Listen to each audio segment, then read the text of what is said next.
Bonjour à tous, aujourd'hui on va parler de l'agriculture en France. Oui, elle va mal. C'est ce qui arrive dans un pays géré par un système communiste depuis 50 ans. Des personnes pensent que les agriculteurs sont riches, qu'en possédant des terres, cela les rend riches. Alors non, un agriculteur n'est pas riche. Les terres en France, c'est du patrimoine sur du papier qui appartiennent à l'État, pas du cash. Chaque mois, il faut rembourser les prêts, payer la MSA, payer les taxes foncières, l'énergie, toutes les assurances, l'alimentation pour les animaux, les frais de vétérinaire. Et à la fin, tu es obligé de vendre à des prix élevés pour être rentable, ou de passer sur des modèles intensifs. Avec la météo et les normes sur le dos, à la fin, il te reste très peu. La majorité des fermes sont à crédit chez les banques pour payer les tracteurs et les équipements, et même le foncier pour certaines fermes. Autant te dire que ce qui te reste, c'est très peu. Mais alors, ça ne fonctionne pas ce système. On voit encore des paysans qui travaillent pourtant. Alors la France est l'un des pays les plus étatistes d'Europe, et ça se répercute directement sur nos fermes. Dans cette vidéo, je vais te montrer simplement comment l'État étouffe l'agriculture, ce qui est un réflexe communiste. Mais déjà, petit rappel de ce qu'est le communisme. La plupart des Français pensent que leur pays est libéral, mais c'est tout l'inverse. Le communisme, c'est quand les entreprises, les usines et les terres, enfin tout, appartient à l'État. Le prix de ce qu'on doit produire ne vient pas du marché, donc de la demande des gens, mais plutôt d'un plan décidé par l'État. Au final, c'est l'État qui contrôle tout. Dans un pays communiste comme la France, rien ne t'appartient réellement. Les terres ne sont pas à toi, tu payes un loyer à l'État tous les ans pour pouvoir y rester. Si un jour tu ne payes pas, peu de temps après, tu auras une majoration de plus 10%, et plus les intérêts de retard qui sont de 0,20% par mois. Et ensuite, si tu ne peux toujours pas payer, le fisc peut se servir directement sur ton compte bancaire. Mais s'ils n'arrivent toujours pas à récupérer ceux qui veulent te raqueter, tu laisses traîner, ils vont faire une saisie sur tes revenus, sur ce que tu gagnes directement, prendre l'argent sur ton compte bancaire. Et dans le pire des cas, ils peuvent aller jusqu'à une procédure de vente forcée pour récupérer l'argent que l'État se dit devoir récupérer. Mais comment on a pu en arriver là en France? À l'origine, la France est un pays paysan qui sait très bien se débrouiller tout seul. Les paysans de ce pays produisent, ils vendent, ils connaissent très bien les terroirs et les saisons depuis des générations. Mais depuis la création de la PAC en 1962, on a remplacé le prix par la case à cocher. C'est la paperasse qui décide si tu as des sous ou pas. C'est des fonctionnaires de papier. Tu veux devenir paysan? Ok, mais sache un truc. C'est que depuis la création de la PAC en 1962, t'as pas le choix. Tu dois remplir les formulaires. Ensuite, tu récupères les aides, si tu as bien suivi les règles. Puis, tu rembourses via des taxes et des cotisations, présentées comme pour toi, pour ton futur, ta retraite, ta santé.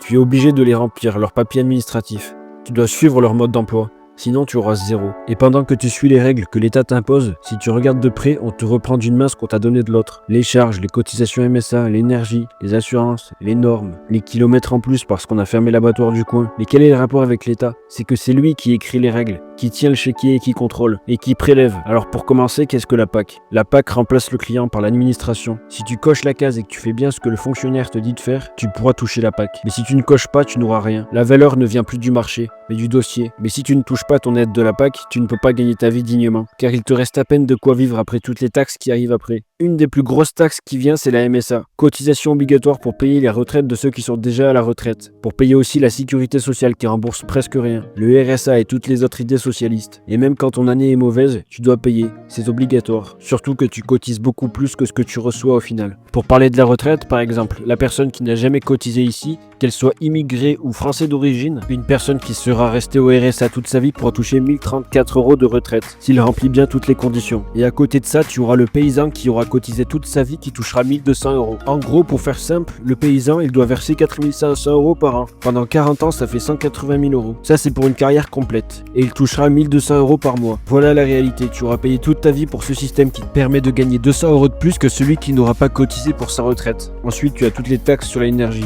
Le carburant, environ 1 € par litre. Le carburant du tracteur est beaucoup moins cher. L'électricité, c'est 70% de taxes actuellement. Tu auras aussi tes assurances obligatoires. Si tu veux bosser ou emprunter à la banque, t'es obligé d'en prendre. C'est le cadre qui l'impose. Et les banques te le rappellent bien. Mais bien sûr, l'État prend sa petite taxe aussi, comme de partout. Il faudra payer aussi toutes les normes. Tu passes du temps à payer pour prouver que tu es bien conforme. Les petits abattoirs vont fermer. On centralise les gros, donc tu fais plus de kilomètres. T'as plus de frais. Il y a plus de monde, donc tu attends plus. Pour les terrains, tu as la SAFER, qui a un droit de regard si tu veux acheter ou vendre. Ils font ce qu'ils veulent avec les terrains. Ce n'est pas un impôt directement, mais c'est l'État qui a mis ça en place. Par exemple, sur 100 000 €, tu rajoutes facilement 12 à 20%. Si tu as une bête qui meurt, tu dois payer les déchets d'animaux qui s'appellent l'équarrissage. C'est une obligation. Chaque passage est payant. En moyenne, ça coûte toutes taxes comprises. Pour un bovin adulte, entre 400 et 500 €. Pour un jeune bovin, entre 250 et 300. Pour un veau, entre 100 et 120. Pour une chèvre ou une brebis, entre 70 et 100 €. Pour un cheval, entre 200 et 360. Ça dépendra du poids et de chaque animal et aussi du département. Tu dois payer pour des formations de papier, pour des certificats, pour passer des produits sur tes cultures même si tes produits sont bio. Tout ça, c'est du temps et de l'argent, du stress. Bien sûr qu'il y a d'autres d'autres factures bien taxées que je n'ai pas citées. Au final, tu participes au système parce que c'est ça ou rien. Tu coches pour toucher tes aides obligatoires et on te les reprend par les charges, les cotisations, l'énergie, les taxes d'assurance, les normes. Alors que tu payes des taxes pour faire fonctionner la justice, la police, l'armée. Quand ça fonctionne bien, il n'y a pas de problème à cotiser pour ça. Mais pour le reste, tout le monde en a marre de cotiser pour des gens qui ne foutent rien. Ou encore cotiser pour faire venir des gens de l'autre bout de la Méditerranée. Pour que des politiciens puissent se faire élire avec ces voix-là. Et aussi de ceux qui sont dans l'idéologie que c'est une bonne chose. Il y en a marre de cotiser pour des écoles qui ne fonctionnent pas. Si tu avais cotisé pour toi en ETF ou en action,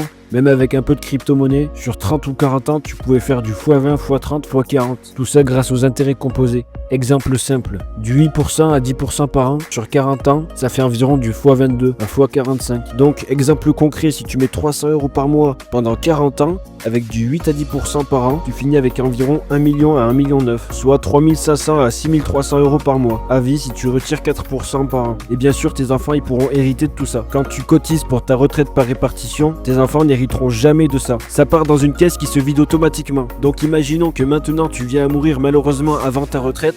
Tes enfants n'auront rien. Tu auras cotisé tout ça pour rien. Donc ta retraite, tu te la fais toi-même largement. Mais là, tu mises sur le système par répartition à la française. Ce que tu verses part directement chez les retraités d'aujourd'hui. Rien n'est à ton nom. Tout dépend juste du nombre de cotisants qu'il y a et qui payeront pour toi demain et des lois qui pourront changer. Bien sûr, je parle de l'agriculture.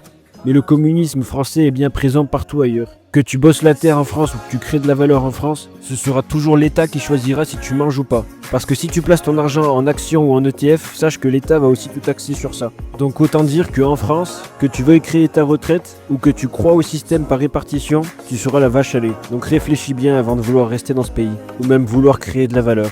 J'aimerais quand même finir avec un conseil. Si tu comptes partir, mets ton épargne en ETF capitalisant. Les actions, ça ne se capitalise pas, mais les ETF, oui. Avec les ETF, tu peux choisir la part capitalisante. C'est-à-dire que ça se réinvestit automatiquement. Donc pas d'imposition tant que tu ne les as pas vendus. Donc une fois que tu seras résident ailleurs, tu pourras les vendre. Et ton imposition sera moindre. Enfin, elle sera selon ton nouveau pays. Voire tu n'en auras pas. Ce sera à mon avis toujours plus léger qu'en France. Mais ça, c'est pour ceux qui comptent partir. Même si tu comptes rester en France, je te conseillerais toujours d'investir ton argent. Que ce soit en crypto-monnaie ou en action ou ETF. Si tu veux investir à bas frais, c'est-à-dire 1 € par ordre, moi j'utilise DEGIRO. C'est la succursale néerlandaise d'une banque allemande, régulée par la BaFin et supervisée par l'AFM aux Pays-Bas. Le lien de parrainage est en description. Avec DEGIRO, tu pourras investir en ETF et en actions. Mais si comme moi, t'as pas les moyens d'acheter beaucoup de Bitcoin, mais que cela t'intéresserait bien de miner du Bitcoin sans machine qui soit chez toi, je te conseille GoMining. Tu n'achètes pas une machine directement, tu achètes un NFT qui fait X TH par seconde. Le TH veut dire la puissance de calcul par seconde. Plus elle sera élevée, plus tu gagneras des sous. La ferme de minage tourne chez eux. Avec GoMining, tu es payé tous les jours. C'est ça l'avantage. Le lien de GoMining et de DEGIRO sont en description. Et ainsi l'explication de chaque plateforme. Avec mon lien GoMining, recevez 5% de TH supplémentaire. Merci d'avoir regardé la vidéo et à bientôt.